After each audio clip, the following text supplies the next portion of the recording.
Hey guys, welcome back to Sad Dad. My name's Dave Abkary and I am a comedian out of Fresno, California, and this is a podcast where I sit down with my fellow funny friends, my fellow comedians, and we talk about dads. Hi, how are ya? How's your week been? I'm getting over this chest cold thing.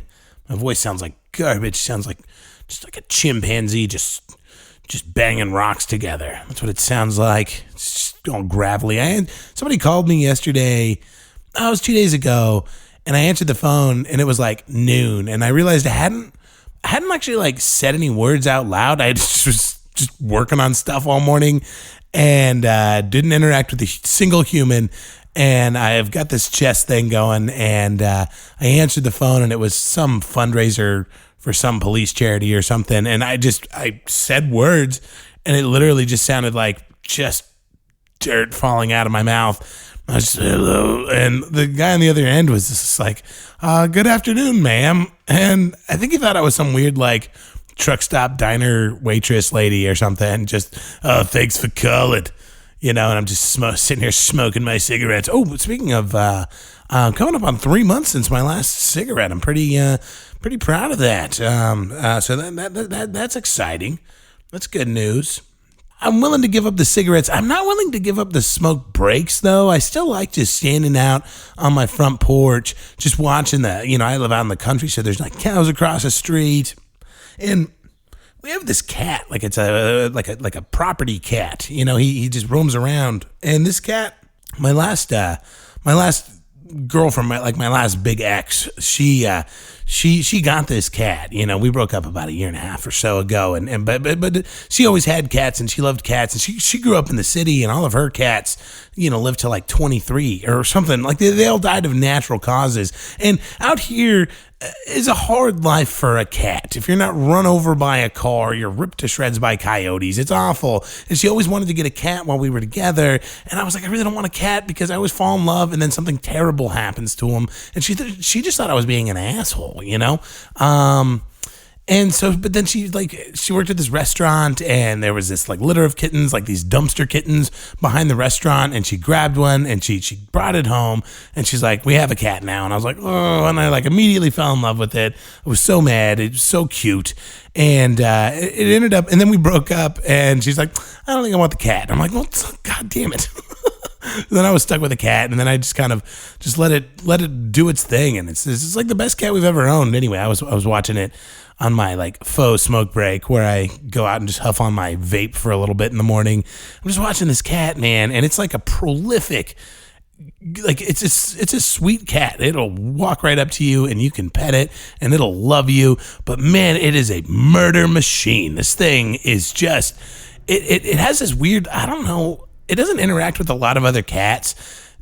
There's not a lot of cats around here. And it mostly just interacts with people and birds, and it has this weird chittering meow thing it does back at the birds. I'm like, are you talking to the fucking birds? That's weird.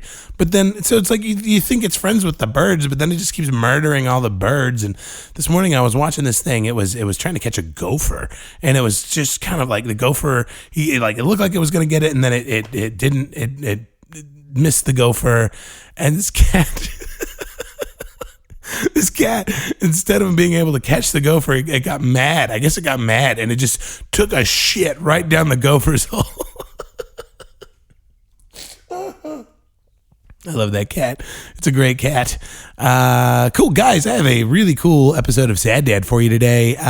It's with a comedian, and she's also a balloon artist, and she's also a mom, Shana Brenion, and it's super fun. It's kind of part two. It's the other side of last week's episode.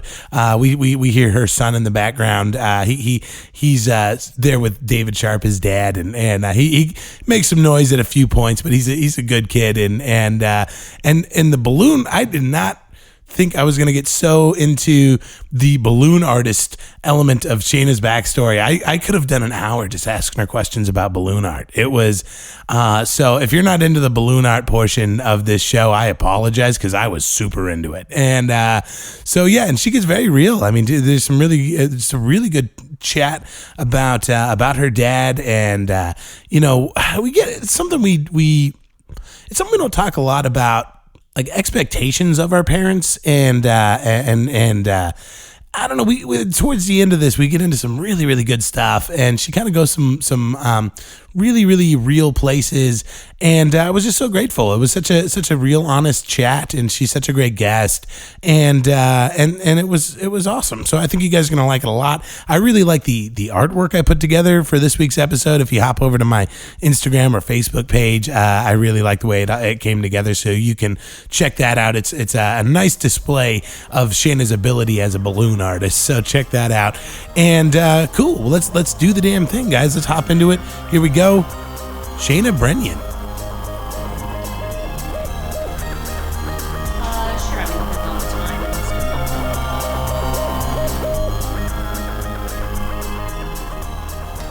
We did about 30 to 40, maybe 45. Just kind of So yeah, are those headphones sweaty? No, not at all. Not at all. I don't have sweaty ears. Yeah. That's great. I asked David this, but have you ever performed in Fresno before? Was this your first No, time? this was my first time. Nice. It was fun. Yeah, I'm glad you had fun. Yeah, no, for sure. Good audience. They were the last 2 nights have had some really fun, been really fun shows. The week before that it was a little light. They were less fun shows, but you guys caught us on Ebbs and flows. Yeah. You know. I mean, it's a weekly thing, you know. I mean, I don't know. But there was like one woman who came in actually after we both performed, but she was like, "Oh, I just love coming and supporting Dave and like live comedy," and it was like, "Yay!" Like an organic live audience member. That's awesome. I think that was Alama, and she's great. She's very supportive, and her boyfriend is a producer here in Fresno too, and so it's really cool that. I mean, we do run competing shows every now and then, but his shows are usually on Fridays and Saturdays, so they'll come out on a Tuesday and support, which is really it's really nice. So yeah, it's great. Well, awesome. And you, I don't know that. I mean, like you do the balloon thing, which I think is super cool. Yeah. And it seems like it complements comedy very well. In a strange way, for sure. Yeah. Yeah.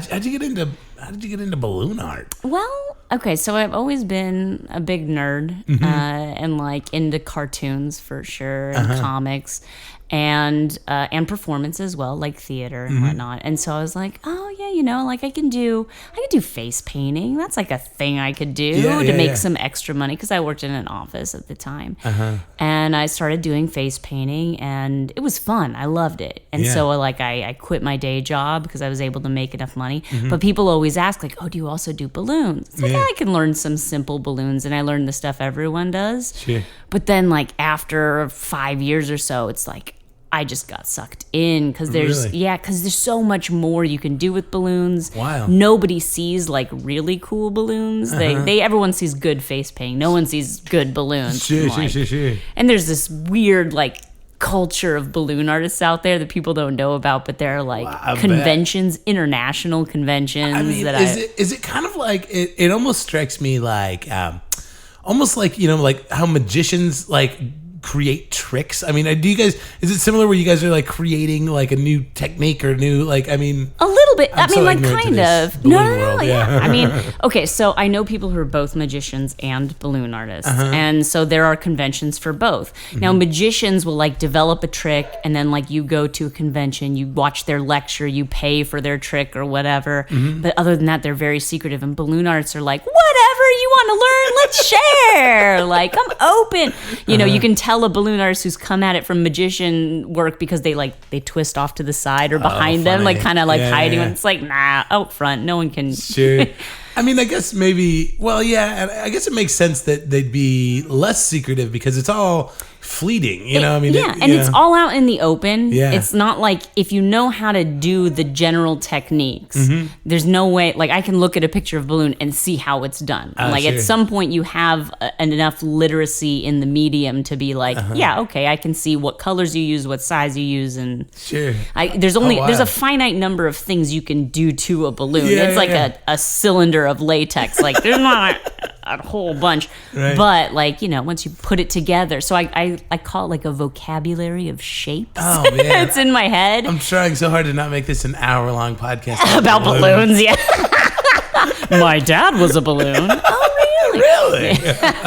How funny. Well, I mean, that's absolutely so. But you get to travel for I mean, that's what brought you guys up here, right? Yeah, you had a gig? Yes. You had a balloon gig? Yeah, so it's Healthcare Week, National Healthcare Week. And so like the Adventist Health chain of hospitals up here, they're like doing events at each of their local branches for the staff. And so they're like, yeah, we want balloons. We'll pay enough to justify you staying here for a week. And it's just like crazy. 2 or 3 hours a day, but it's doing good. That's great. Yeah. Where did you grow up? I grew up in Ojai, California, which is I think so. Some people, it's the same thing where people are like, oh, Ohio. And you're like, no, Ojai. It's this tiny little city. It's like 10,000 population. And it's in Ventura County, technically. It's a little further inland. And it's just in the Ojai Valley.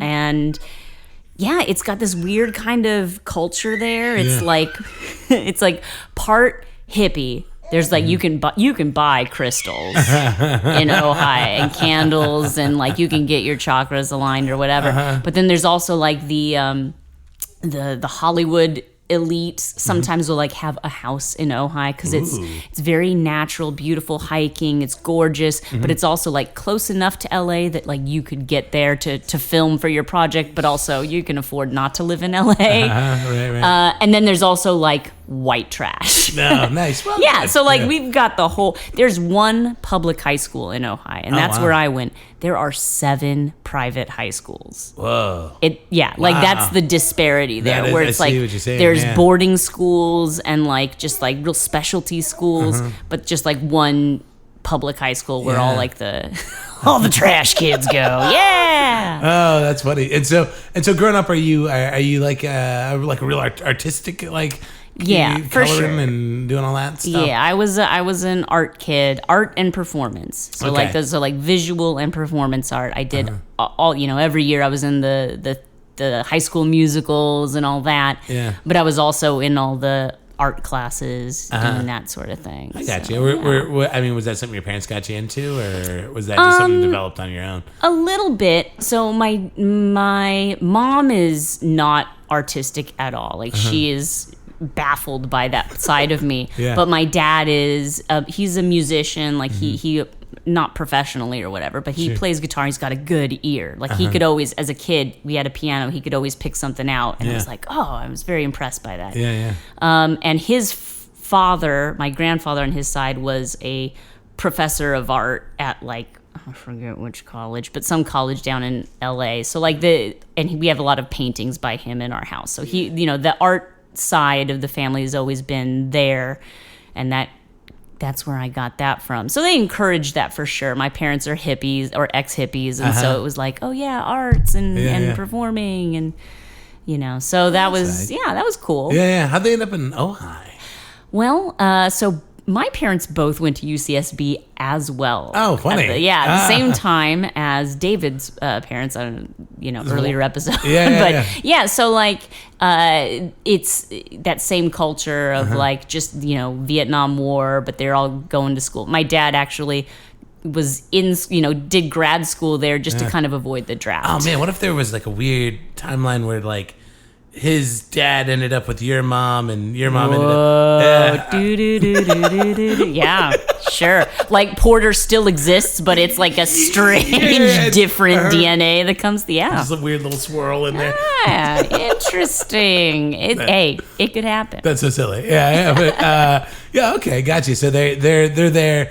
And you mentioned it's a kind of like a post Vietnam thing where they all kind of like ended up in Ojai. Is that what you?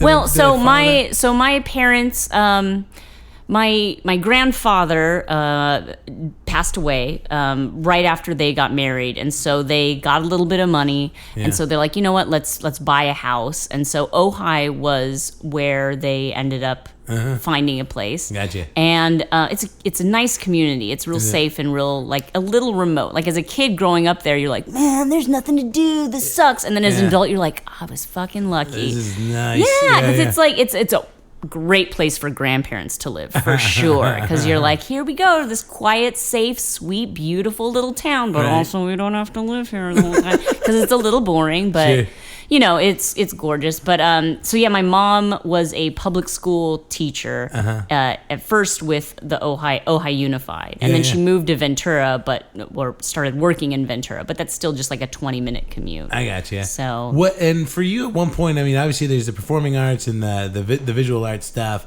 Where does the comedy come in?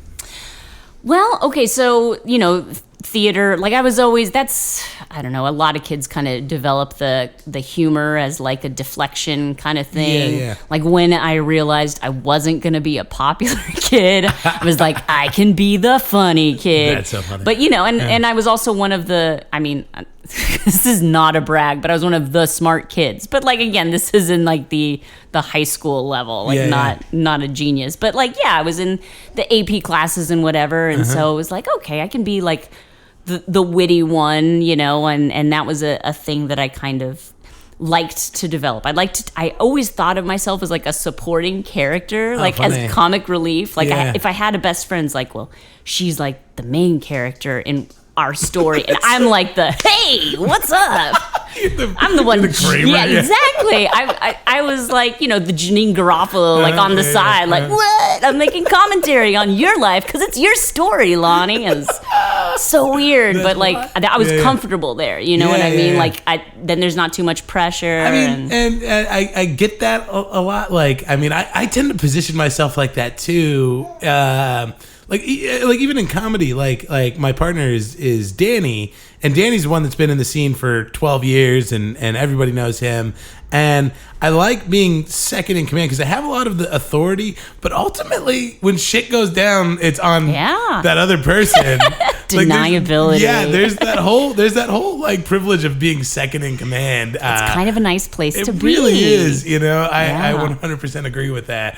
But yeah, so okay. But yeah, I liked performance. I liked comedic performance more than dramatic. Sure. And you know, people thought of me as a funny person, but I never did stand-up comedy. Like that was not a thing that I tried. Right.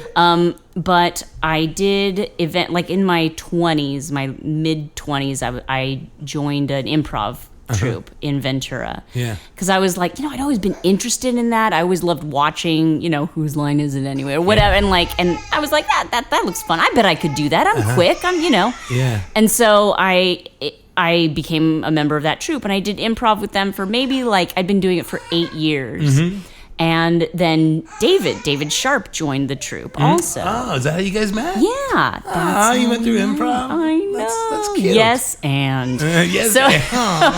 So, you know, I'm like, oh, this guy is interesting and funny and smart, and he did stand-up. And so I went to a couple of open mics to see. God bless you. And I was like, you know what? I'm way funnier than these assholes. Which is how everyone gets into stand-up, right? That's what I always tell people. I mean, I've said it on this podcast a million times. It's like, go to an open mic, and there's going to be one asshole that you're going to think you're funnier than. Yeah. And that's usually enough to like get you up on stage. 100%. That's so fun. I always, the other thing I always say is I'm always so impressed by like the girlfriends in the scene. I'm like, I mean, obviously you eventually became a comedian yourself, but man, like we'll have like the girlfriends of these comics that'll come out like every week. And I'm like, why? Like, God bless you for being here. Like, I mean, supportive. Yeah, right? I don't think I've ever had a partner that would, you know, like, and this is a lot of bullshit. Like, comedy is a lot of bullshit to put up with. Some of the, And there's like some not everyone, but there's some really misogynist material that you just have to sit through because it's a free country. Right. But also you can like get your blood boiling. You're like, but that's nice about having a partner is on the drive back you can bitch about everything. And it gets you thinking. Like that's the thing is if you aren't seeing what you want to see, like be that. Yeah. Be absolutely. the change you want to see in the comedy scene, right? But like I was like I have a point of view, I have a perspective, and like there's not a lot of women doing it. So Absolutely. I'm gonna do it. It was one of the things I was looking at it recently, like with my podcast guest list, and I'm like, I've had I can't remember what it was. I was like I've only had like 17 women on the show, and I was like I need more female guests, but because I'm interested in the female perspective, especially as a father to a daughter. Yeah. Because like I'm always curious about like what's she gonna think of me, like when like what is she gonna say about me if she were on the dad podcast, right? Fascinating. And but I was like there's this like disparity in like the amount of women I've had on the podcast, but then I'm like I only interview comedians. So there's only so many female comedians, and then I was like, oh well, I felt a little bit better about it. I mean, obviously, you found 17, which is something. You know what I mean? Yeah, for sure. So I'm so glad you're here. And you're only you are only the third mom I've ever had on. So all right, I've had 3 dads and 3 moms now. Well, if you had me on 6 months ago, I wouldn't have been a mom yet. So as you can hear, he's still. He's doing all right. He's doing okay. He's fine. He's commenting. He's on the next episode. I'm going to sit him down. Yes. Porter, tell me about your dad. Yeah. Well, I just met the guy. Yeah, right. So okay, cool. So what was your first mic like? I mean, do you remember? Yeah, I do. Oh my God. I didn't, I didn't quite understand the form yet. Mm-hmm. I remember I had written it all down, like word for word, which is now like I have a card maybe and I write like a phrase or something to remind myself. Name your joke or whatever. Or like write down the segue, like to remember once I'm done with this bit, kind of move into this thing, transitions. But like I literally wrote paragraphs. Wow. And so before, I remember like I was so nervous. Yeah. So nervous. I went, like we got there, but then I borrowed David's car keys so I could go sit in his car and read it to myself and time it and then try and do it without looking at it and time it. And I was just so obsessed with doing it perfectly. Because again, I come from theater, which is more like memorizing scripts. Right. Not that improv, I thought you'd think improv would make me more loose with it, but I thought it was the opposite of improv, Sure. Yeah. But really, it kind of exists. It's whatever you make it, right, whatever you want to bring to it. But it still went pretty well, good. I definitely, it was too written, I guess would be my critique of it now if I saw, where I'm like, oh, she could have relaxed a little. Yeah. I mean, that's real. But it still went well enough that I went again because I have a low tolerance for failure. Oh, really? Yeah. Had it gone poorly, I do not know that I would still be here. I've had, since then I've had shows that have gone worse than others, but like if those early outings had been disastrous, I don't do well with that. Sure, I get it. I mean, you kind of have to like. You kind of have to like be brave to be bad, and and I'm kind of the same way. Like where if my first time up went well, my second time up was awful. Like it was just a nightmare, and it went terribly. And your sophomore outing, the sophomore outing, and but I mean, sometimes I do think it is good to do bad early because you kind of like learn it.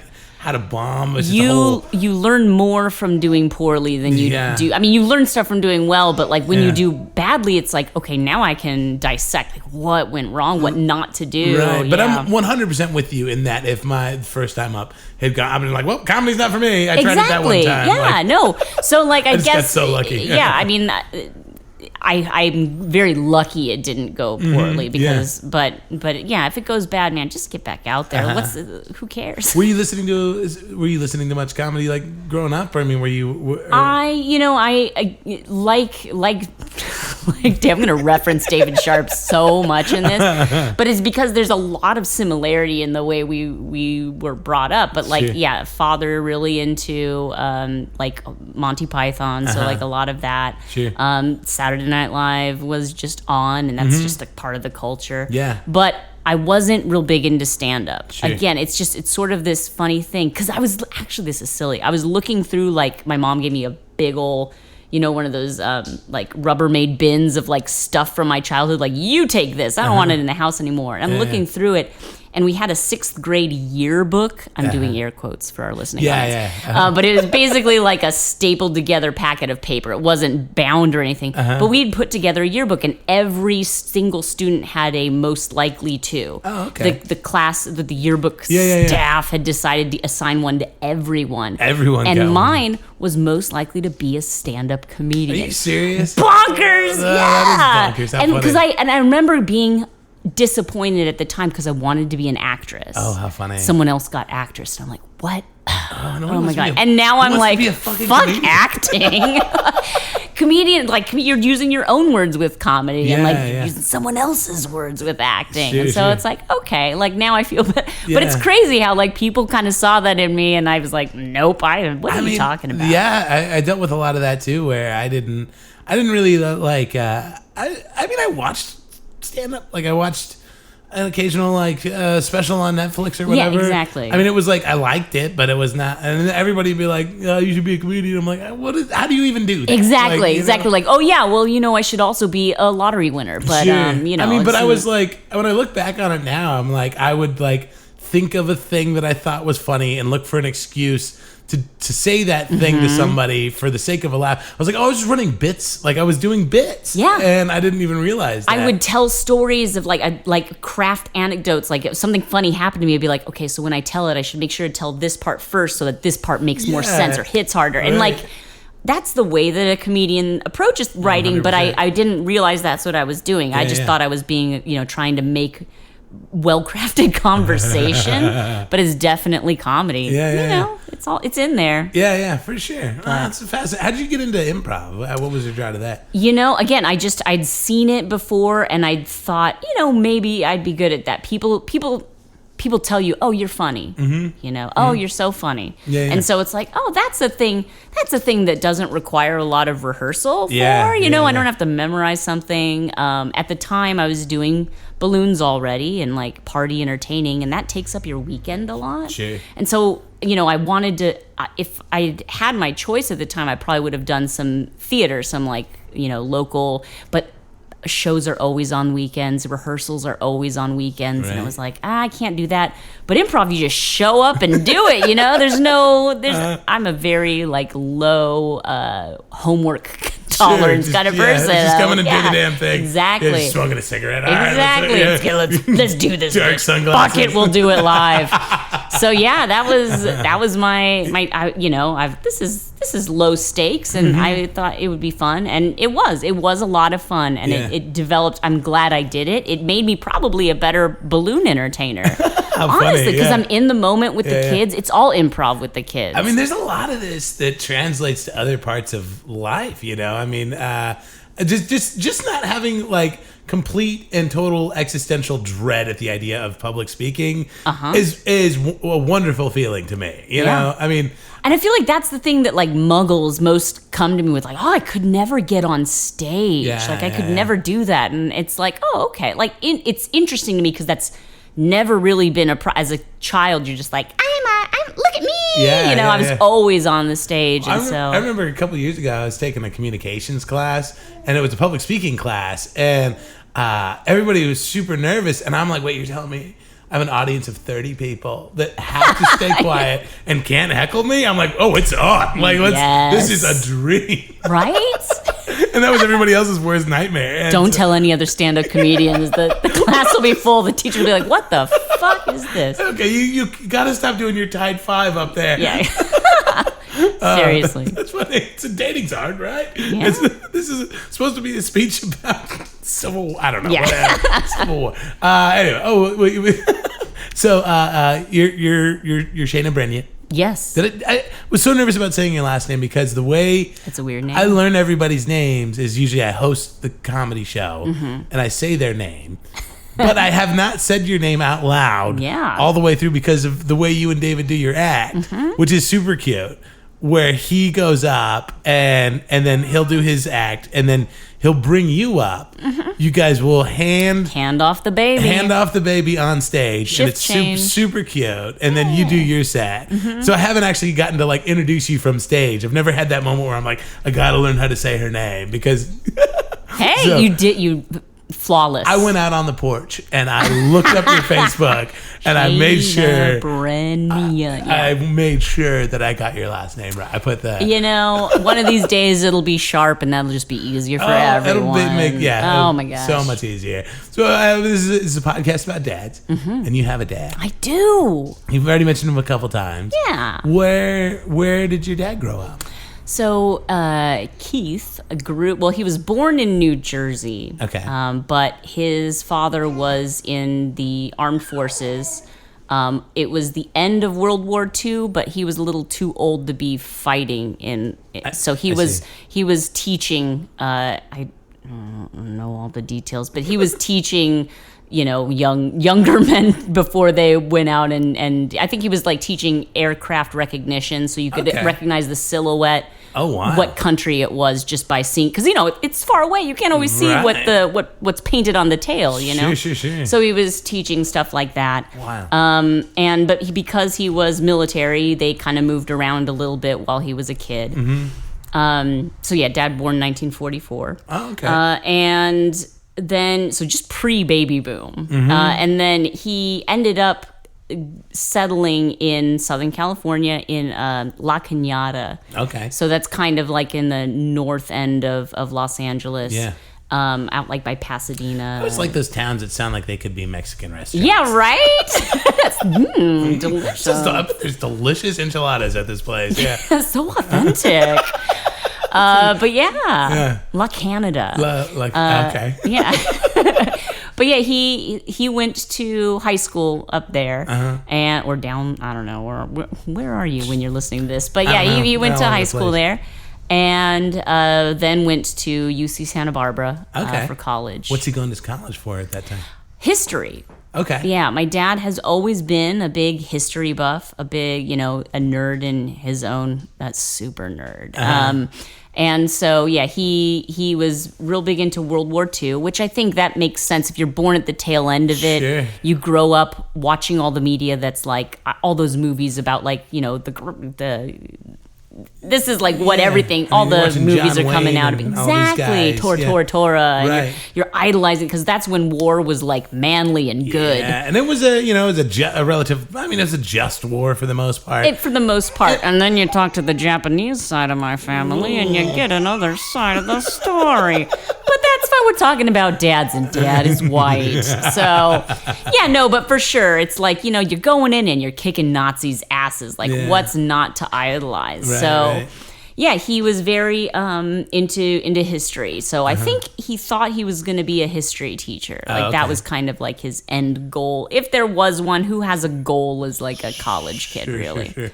But and then but around the time that he's graduating, Vietnam is hitting, and that's a war that's a little more nuanced. So while he is very pro history and interested in military history, he is not at all interested in enlisting. War. Yeah. So he goes into grad school to kind of get that deferment where it's like, oh, I'm a student, I can't be going. Right. So he got his master's and then also was pursuing his doctorate, but then the war ended and he's like, fuck this. So he didn't actually care about the PhD. I think he just kind of wanted to still have that. I'm in school. You can't draft me. All the way up to yeah. Did he get his PhD? He did not. He got like 2 years in on like the school, but he didn't do a dissertation or anything. I just liked that was his excuse, right? Like what any excuse to get an education. I mean, if that's what it takes, that's wild. What it takes. And so,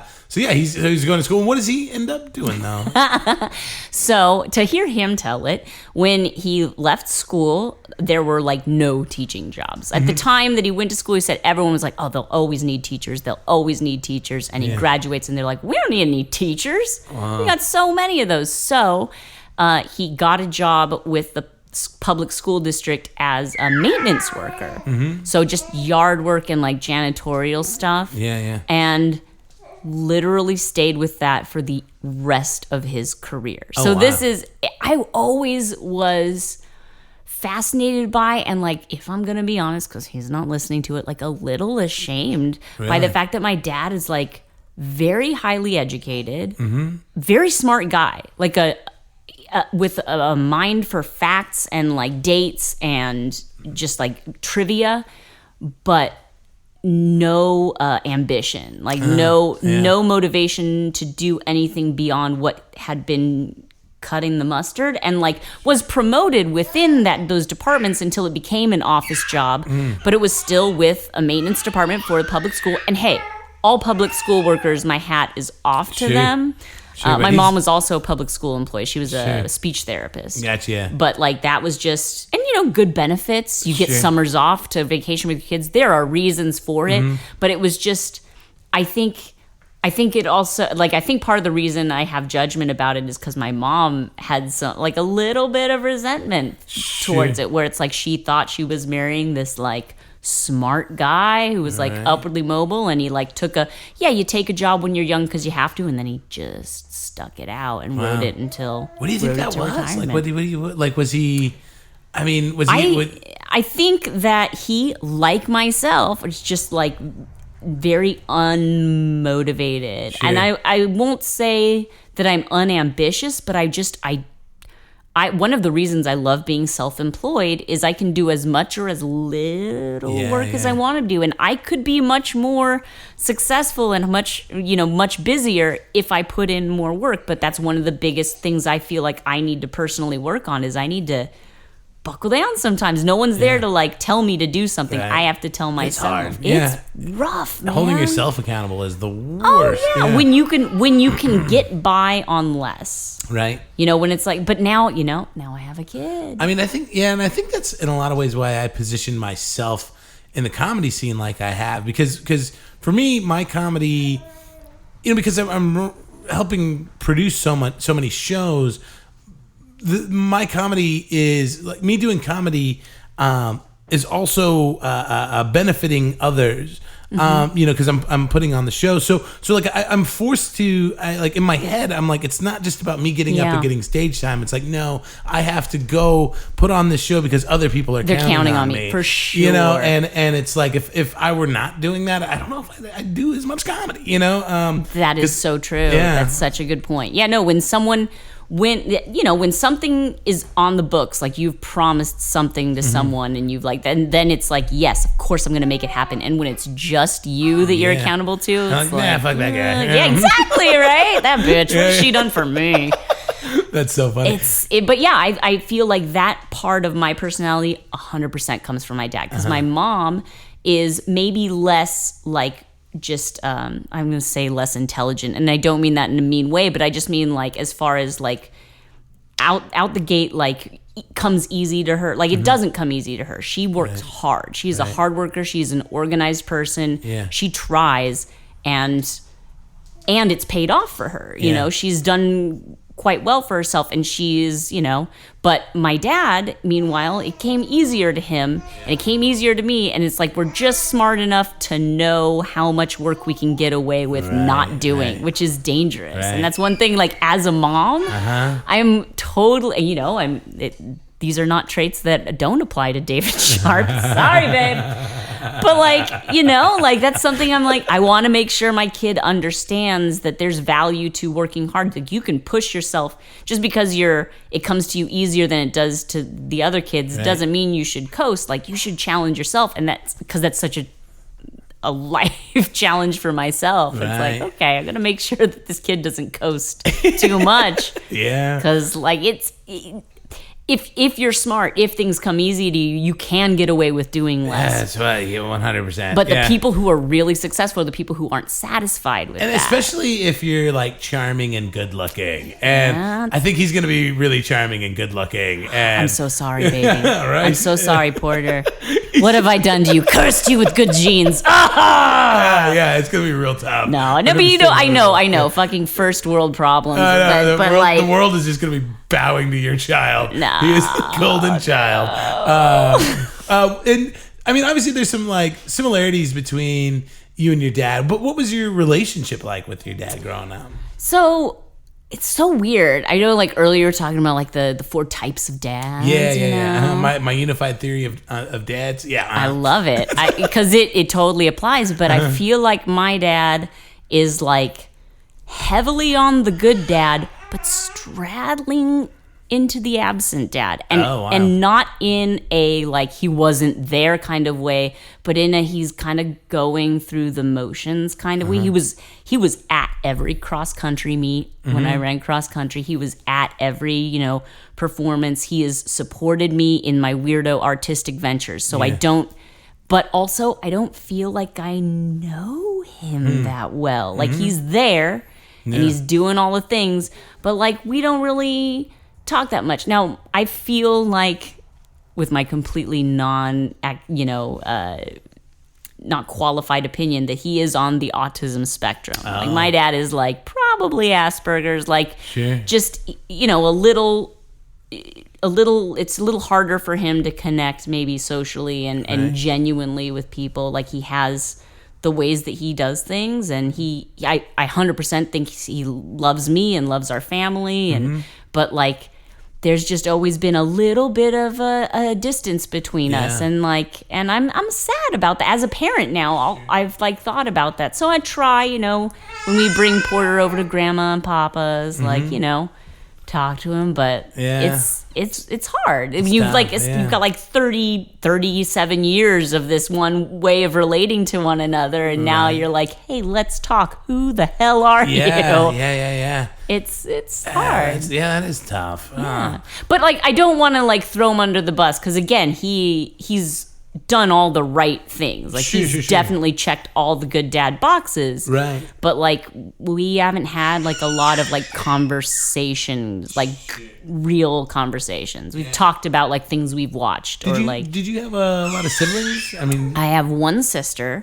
She is 4 years younger than me, and she's adopted actually. Oh, wow. She's Korean. And so my parents had wanted a child. They'd tried for a while. They were married for 7 years before they had me, and they were actually in the process of starting an adoption when they found out my mom was pregnant. Oh, funny. They're like, okay. It's so funny how common that is. Exactly. That's what they said. They said it like takes the pressure off when you've like, once you've started, you're like, okay, well now we don't have to worry about it. And then it's like, boom. Yeah. There you go. That was exactly how my daughter came around. Like, really? Well, it wasn't that we were adopting. It was that the doctor told us she had pretty severe endometriosis. And they were like, they pulled a grapefruit-sized tumor off of her ovary at one point, and so the doctor was like, "Yeah, like you can probably get pregnant, but we're gonna have to work at it. There's gonna have to be drugs. There's gonna have to be a bunch of other stuff." And so, and at the time, she was like, well, "I'm taking this birth control that makes me real sick," and so the doctor's like, "Well, let's get you off that one. We'll get you on another one." You're probably going to be fine in that, and that was that window where she wasn't on birth control is when she got pregnant. And I was like, well, son of a bitch. Here we are. There you go. There you go. So, but you're also a mom. I mean, you're 5 months into the mom thing. You got some thoughts on that? I mean, on motherhood? On motherhood, yeah. I mean, Is it what you thought it was going to be? I mean, like, what was the expectation versus reality? I mean, I guess the one thing, like, one of my friends, like after I had him, one of my friends texted me, and she's like, "So is it like life-changing love? Like, do you love him more than you ever knew you could ever love another human being?" And I'm like, I love him so much, but like it's the amount I thought I would love a kid. Like it's not like I didn't think I would give my life for him or love him like incredibly. Like, yes, I hold him and I feel this great feeling, but also I kind of expected that. So it's, Sure. you know, I don't know. There's a part of me that's like, I'm doing this right? Like this is, Sure. it is life changing, but it's not like the light. I can see it now. It's like, yeah, no, it's about what you would expect from having. Of course, you should expect to love your kid more than anything. Yeah, my daughter's mom struggled with that a little bit. I mean, she's very open about it, but she was like, for like the first 6 months, I was like, I wasn't sure if I didn't feel like that intense love, and it was really frustrating for her. Like, you know, she kind of had to like fall in love with her, and it was just, and she was so mad at herself. And then I was like, and then there's me. I'm like, I love you. You are the greatest thing that's ever happened to me. Thanks for justifying my existence. And like, you know, and so yeah, I mean that could really go either way. Yeah, I also have another friend who was like she's older than me, and she's like, I have so many friends who are parents, and like there are some people who fell hard in love like day one, and there's others who didn't really like realize it until like a year in, that it was like boom, life changing. And so, you know, it is amazing. I'm loving it. I love him more than anything. But yeah, it's not like, you know, like let's write a song about it. Like you know, it's hard for sure. You know, like I'm self-employed and I'm trying to run my business and also breastfeed every like 2 hours, and you know, like that's tricky. And you know, David is amazing. Like he's it's a great dad. To have a partner who wanted so hard to be a dad and is here for it. You know what? Like he's 100% in, like all in. So like that's amazing and wonderful. But like, you know, it's challenging. Buddy. Worth it though. For me, like the big moment was like, because like when you're in the hospital and like, you know, the baby's coming, there's like so much noise, and then like even after the baby's born and like you're like in the room, there's still so much noise. You know, I mean, there's people and there's nurses and there's this and that and the other thing. And like for me, the moment it really became real, at least as a father, was when we got into the car, like on the way home from the hospital. Right? It was like, I was they're just letting me leave with her? Yeah. Like there was just like the three of us and it was quiet. And I was like, oh, like this is like, oh, okay, cool. Like, you know. I definitely still have moments where I'm like, he's gonna be a little boy soon. Yeah. He's gonna be like a teenage. He's gonna be bigger than me. Like, what the? It's wild. Yeah. Yeah, it's crazy. What I'm really, really waiting for is for him for the talking, or because communication. Like when I can find out what his personality is, like who's he gonna be? Because from what everyone says, like he is who he's gonna be. You know, like. Yeah, you know. I mean, it's weird how it manifests pretty early. Yeah. Like you kind of like get a pretty good sense of them. I have like, you know, report cards from elementary school where my teachers are saying things that are like they could apply to me today. You know, where you're like, you know, Shana's a bright student, but she talks too much and she doesn't pay attention. I'm like, yep. All right, cool. You know, she's a bright balloon artist, but but like seriously, like, but they would say I was a good artist, and it's like these are things that people are saying about me in my like kindergarten, like not like report card, but like, you know, status report mid-semester that could be my epitaph. I'm sure, because it's like that's it, man. Like you are who you are, and you can make little personality changes and all that throughout. But like you're the core of who you are, and like when you really start to express that, I'm such a verbal person, and I'm sure, you know, he's babbling a lot. I'm sure he's gonna be, and I can't wait to like, who are you, little man? Tell me everything. You know, maybe because I don't really know who my father is, like as an adult person. Like I know dad, Sure. but I don't, like who is who is you? You know, I want to know who my son is. I want to make sure he knows who I am. I think that's important. It's a great sentiment to carry with you. Well, this is a part of the show where I ask for a dadictote, and I know we talked. Are there any stories from? Sure. I mean, yeah, just because he's a little bit absent-minded and like in his own world doesn't mean it's funny.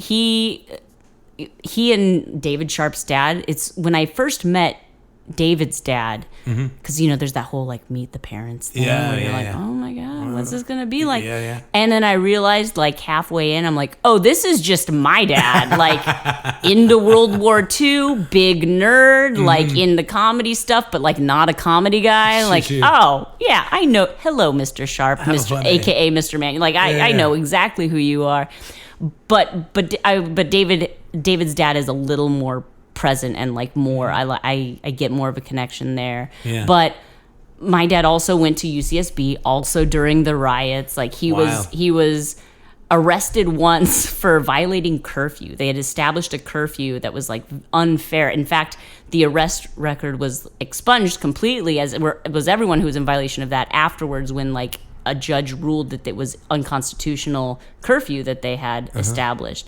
But, like, so, like, I have this little picture of my dad and my mom at their wedding. They got married in the 70s, and, like, they're both sitting in the back of, I don't think it was a limo, but the back of the car where they're driving away, and they're both in their, like, very hippie wedding gear, where, like, he's got like rainbow embroidery up the front of his very collared shirt that has, like, lacing to, like, tie, you know what I mean? Like, funny. super hippie. And they're both just flipping the bird to the camera. Yes. And as a kid, when you find that picture and you're like, I can't say hell, but you can flip off the photographer at your wedding. Like, that's I guess that's when I realized, I'm like, oh, wait, these guys were young once. Like, okay. How funny. All right. I love that. Oh, awesome. Shana, you've been such a fun guest today. Well, thank you. If people want more Shana in their life, where do they find you at? Well, I mean, everyone needs more balloons in their lives, right? So my balloon website is niftyballoons.com, NIFTY.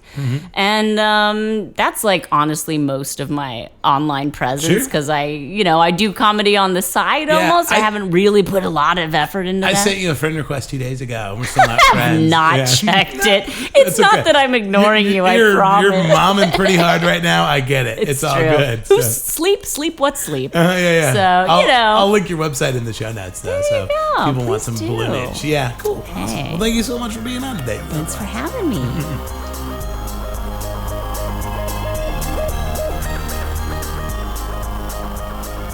And we're back. Shana Brenion, everybody. She was great. Check out her website. I'm going to link that down in the show notes. Also, too, you can follow me on all the things at Dave Apkarian. So that's Twitter, Facebook, Instagram, whatever you want. There's also the Sad Dad Podcast Facebook page. And then if you want to help me out with some of the hosting fees to get the show posted every month. Oh, I don't know if you guys saw, I'm now on YouTube and SoundCloud. This podcast is there if that's easier for you. I mean, I think that's every single platform at this point. There's not one stone left unturned. Sad Dad is officially everywhere. It is all the places. And so there's really no good excuse for anybody not to be listening now. I mean, come on. So, saddadpodcast@gmail.com if you need to get a hold of me for any specific reason. That it's just a thing that exists. It's there for you if you want it. May 30th, it's going to be the day of this podcast release. There is a benefit show happening at DeChico's in Old Town Clovis, California, for a friend of the show, a friend of Sad Dad, and previous guests, Tom Smith. I recorded an episode of Sad Dad with Tom Smith, and then almost immediately he got real sick, and he had to get some surgery done, and he's been out of work because of it for the last few weeks, and he's got a few more weeks to go. So myself and a bunch of the other comics in the scene, we're throwing a benefit show for Tom Smith. That's May 30th at DeChico's in Old Town Clovis. If some of the Sad Dad arenas in the area want to come out and support Tom, friend of the show, I'd be super grateful. Tom would be super grateful. I'm going to be performing. I'm going to be doing the damn thing, and a bunch of other previous Sad Dad guests are going to be going up as well. It'll be a lot of fun, and it's for a good cause, helping out a friend. So, guys, that is it. Next week, I've got a great episode. I'm going to be recording it later today. I'm so excited with the very funny man named Quincy Johnson II, and he's not only a funny comedian that's great to talk to, but he's also a dad. And again, I don't get a ton of dads on the show, so I'm excited to have that. So I'll be posting that up for you next week, and that is it, guys. Adios.